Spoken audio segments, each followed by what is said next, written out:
So you said in your talk how Digg is moving towards making news more personalized and more serendipitous. It seems on the face of it that in some ways these are two very different approaches to news, that some news outlets are moving towards making news really highly personalized and customizable. On the other hand, some news outlets are really moving towards to curate a highly curated experience that sort of mirrors the old serendipitous experience of leafing through a newspaper or magazine. Right. So you could talk a bit about how you square serendipity with curation, how those two things work together. Sure. It's a great question. I think that as we take kind of the preferences of the newsreader, I think the preferences can be gained from activity by the newsreader, from learning more about them in terms of their background, their profile, who they follow, and that type of thing. I think we'll find ways to bring news that's very personally relevant.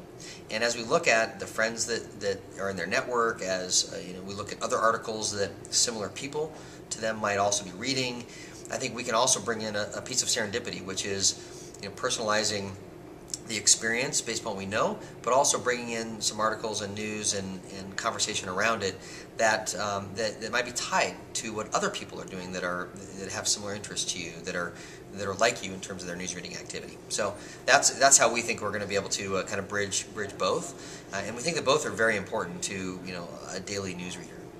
Great. One more question. Yeah. I noticed when you put up a list of your most trusted news sources alongside sites like TechCrunch and New York Times, you had Audi up there.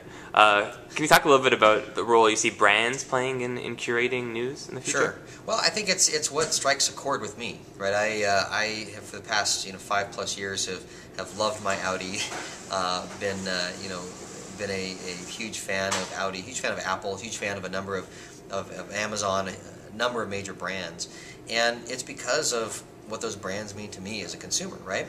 And when I hear something that is going to be a new product that comes out, or it could be a new car, a new model of a car for Audi, it could be a new feature on Amazon, it could be a new version of the Kindle, it could be a new Apple iPad product, that's what strikes a chord with me. And so the fact that I really have a care and passion for the brand, it doesn't mean that I want to necessarily read everything about that brand, but it does mean that I have an interest, that there's something about that brand that's meaningful to me. And it's one more, I think, filter. It's one more, kind of piece about me that I'd love to see, my news personalized, by using, that kind of brand knowledge.